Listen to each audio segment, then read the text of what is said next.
গ্রামের এক সৎ কৃষক চাষি বাস করতেন। তিনি একদিন জঙ্গলে পার হয়ে নদীর ওপারে যাবেন চাষ করতে। হঠাৎ করে এক রাস্তায় বুড়িমার দেখা হয়। সে জঙ্গলে শুয়ে থেকে ঘুমিয়ে পড়ে। তার সামনে স্বর্ণ মুদ্রা পড়ে থাকে, কিন্তু চাষি ছিল সৎ। তার স্বর্ণ মুদ্রার প্রতি তার কোনো লোভ ছিল না। তাই গল্পে দেখানো হয়েছে তার সততা। সামনে দেখি কিসের একটা আওয়াজ শোনা যাচ্ছে।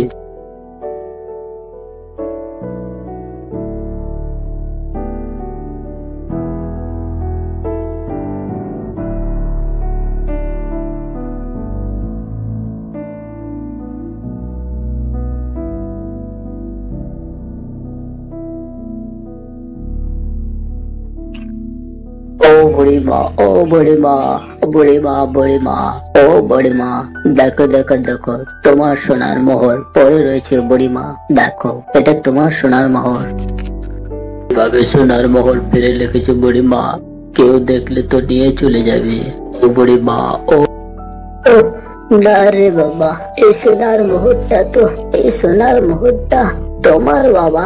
তুমি ভুলে করে এটা এখানে ছাইরে চলে গেছো বাবা। তোমার সোনার মোহর তুমি নিয়ে নাও বাবা, এটা তোমার। না বুড়িমা, এটা আমার সোনার মোহর নয় বুড়িমা, এটা আমার নয় বুড়িমা, না। আরে বাবা, তোমার সততার দাম আছে বাবা। তোমার সততা দেখে আমি মুগ্ধ হয়েছি বাবা। তুমি একজন সত্যিকারে সৎ মানুষ। এই যুগে সোনার মোহর কেউ দেখলে তো ছাড়তে চায় না। সোনার মোহর দেখো তোমার একটুকু লোভ আসেনি। যাও বাবা, এই সোনার মোহর গুলি আমি তোমাকে স্বেচ্ছায় দিলাম। তুমি দীর্ঘজীবী হও।